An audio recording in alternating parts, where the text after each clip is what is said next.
The Boys is an immensely popular show, and it feels like everyone is watching. It has a little something for everyone. If you love superheroes and superhero media, you'll get a kick out of seeing parodies of your favorite characters, plus an intriguing comic book story centered around well-written characters. And if you hate superheroes, well, so does the show. It parodies not only Cape Media, but these companies behind the blockbusters as well. It doesn't stop there, though. The show is a criticism of capitalism, American politics, social media, and so much more. The Boys uses VOT to parody corporations like Disney or Warner Brothers, but also pharmaceutical corporations, as their original product was Compound V, a substance that turns humans into soups. Oh, spoilers for all seasons of The Boys, by the way. Essentially, for the purposes of this video, VOT is your stereotypical evil corporation. They deal a lot in information control, and as such, they show us a lot of news broadcast and commercials within the world of The Boys. This sort of thing isn't just a funny aside or a way to unload exposition. It is those things, don't get me wrong, but on a deeper level, it really fleshes out the world, and we get a sense of what normal people in the world are being told. It also gives us more context as to who some of these characters are, and it helps us understand them better. It's a big joke to us, but keeps everything in canon. Now, The Boys smartly takes this concept to the next level by using some of these materials as actual advertisements. For example, I was watching YouTube the other day, and before my video started, I got a Deep Thoughts with the Deep ad. So today, I'm just going to discuss why this type of marketing is amazing and how it helps the world building of The Boys. Okay, let's start with Deep Thoughts with the Deep since it's fresh on the brain. So first of all, you can go to the VOT International YouTube channel and see all these extras. This is the type of thing you would usually find on the extras section of a DVD or something. But thanks to streaming, those extras have become semi-outdated, and that's sad to me because going spelunking in the depths of my favorite show's extra menus is one of my favorite pastimes. But nowadays, you can just upload all that stuff on YouTube and it serves as extra advertising for your show. I think it's genius. Anyway, back to Deep Thoughts with the Deep. This little segment has the Deep spouting off all types of stoner questions. Why do we try kids as minors, but not adults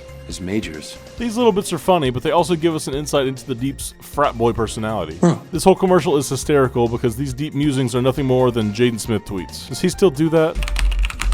Not really, oh well. Anyway, The Deep is quite popular on the VOT YouTube channel, showing us a dark parody of Japanese advertising with this soy sauce commercial featuring an octopus, much like the poor creature he had to eat in the show. And The Deep also did a real-life sponsorship with Liquid Death. Now, I especially love the Liquid Death collabs because it shows us The Deep doesn't really care about pollution. He's just tossing his trash away like Ron Burgundy and lighting plastic on fire in front of children. And it burns when I breathe. Now, that reigns true to his character, honestly. This was so popular that he even did a second commercial for Liquid Death, and he's making children inhale smoke again. What the hell? This wasn't the only time The Boys had a real-life collab like this. Modern Warfare 3 brought some of the characters from the show into their game. And who did they get to market this? Well, how about the character with the best personality? Black Noir, that's right. They do this by having a news conference kind of thing, and he sort of vaguely answers questions by nodding his head. It's pretty hilarious. Another aspect in The Boys is how VOT is this massive money-making media conglomerate. They have their hands in movies, music, and even news. So we get a whole fake VNN newscast from the right-wing correspondent Cameron Coleman. And they uploaded these monthly from July of 2021 all the way to January of 2022. These are our little glimpse into the news world of The Boys. My favorite segment has to be Huey, semi-debating Coleman. It's one of the more realistic parodies of one of these kind of like news-tainment type things I've seen. They picked a guy with no media training, love Huey, but he's not ready for this. Then they just yell over him while trying to come off as fair and balanced, just because they say they're being fair and balanced. But VNN remains committed to remaining fair and balanced. Superheroes accountable. Cut his mic! Another fun aspect of these news segments were the fake commercials we got for things like Buster Beavers. That's a Chuck E. Cheese type restaurant, and you'll recognize the characters from Black Noir's Delusions. We also got a commercial for VOT Plus, a streaming home for the VOT movies and shows. We even get trailers for a lot of these movies and a recap of the V52 Expo. This is a clear shot at Marvel and all their planned projects. The planned phases were put online and reported on as if they were a real lineup. It was a pretty funny day on Twitter when that dropped. We also got full song releases like Crimson Countess's Chimps Don't Cry, Supersonic's You Got Your License to Drive Me Crazy, ugh,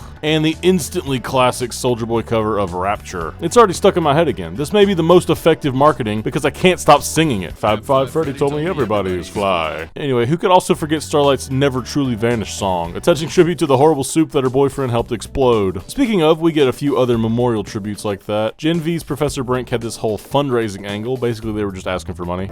Make a donation today. While Queen Maeve's memorial tribute essentially boils her down to her gender and sexuality. This is something corporations do in real life as well, just to brag about how inclusive they are. While, at least in the world of The Boys, we know they don't actually care at all. It's all just optics. Speaking of optics, VOT's social media is really good about DEI. It's diversity, equity, and inclusion. I take responsibility for racism. They tweeted that Noir, A-Train, and Sage would get free Vaughtland tickets for Juneteenth. They also gave us more details on the Black Addict campaign, saying, remember, go woke, get yoked. This is exactly what Vought does in the show, just trivialize race issues and flaunt the amount of minorities working on the Seven. They can't just have a black person around without making it an opportunity to seem diverse. Then, in the same breath, they try to appeal to the right-wing radicals. Say that 5 times fast. Right-wing radicals, right-wing radicals. Now, we know Homelander's fan base is skewing more right by the day, and honestly, Firecracker's inclusion of the team only enhances those extremist numbers. Vought social media even features an episode of Firecracker's Truth Bomb podcast, and it is a hard watch for sure. Congratulations, Deep State. Your plan backfired. Also, not long enough to really count as a podcast in my opinion, just saying. This is great seesawing here, like we see from real-world media companies that try to appeal to all markets. Now, we even know Firecracker herself doesn't even believe in these conspiracy theories that she spouts. Vought really only wants their profits to increase, and that means getting money from everyone and trying to appeal to as many people as possible. I, for one, love how it's exactly tonally consistent with exactly what The Boys show does. And that's basically all I wanted to talk about today. It's nice that we can all laugh along with the social media managers working alongside the show, providing us with immersive content to enhance our enjoyment of the actual show. Here's some of my favorite things I didn't get to mention. Firecracker does a spot on farms. The same week, Super Sheep terrorized the boys. And Firecracker gives Homelander milk. Genius. I love A-Train's rap. It's just called Faster.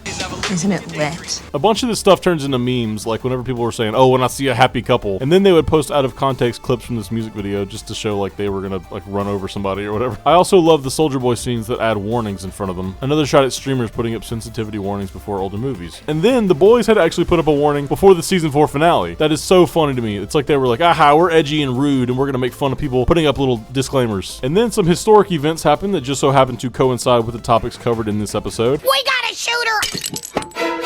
I'm being vague about this so the video can get monetized, and you know what I mean anyway. Isn't that just insane? That's so funny to me. It's like, oh, sorry.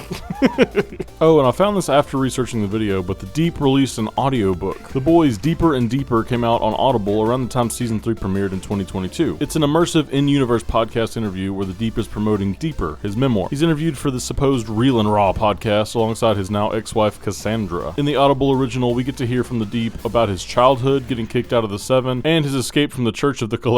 This extended look into the Deep's life does bolster the character, and I don't know why he keeps getting all this extra attention on social media, but I'd be lying if I said it wasn't hysterical. Another neat thing worth mentioning is the lack of Cameron Coleman on Vaught's channel. It's because he was offed in the show, so now we have these updates from Ashley, and it makes sense from that perspective, but on the second hand, we have Ashley's perspective, and she's probably just looking for stuff to do. She was sidelined for Sage as de facto president of Vought, so now she is just giving updates on social media, trying to stop the spread of fake news. Anyway, Ashley is out now too, so we may just be getting updates from Firecracker as she took over from Coleman. We'll have to see what happens, but I'm eager to see how the Vought International channel will be posting after the events of season 4. It's gonna be wild, I'm sure. Alright, anyway, Steven and I are reviewing the newest season of The Boys in 2 parts. Click on the left side of the video for those 2 videos, and click on the right side of the video for more video essay sort of things like this one. Alright guys, thanks for watching, subscribing, liking, and hitting the noti bell. We'll see you in the next one. Keep on binging.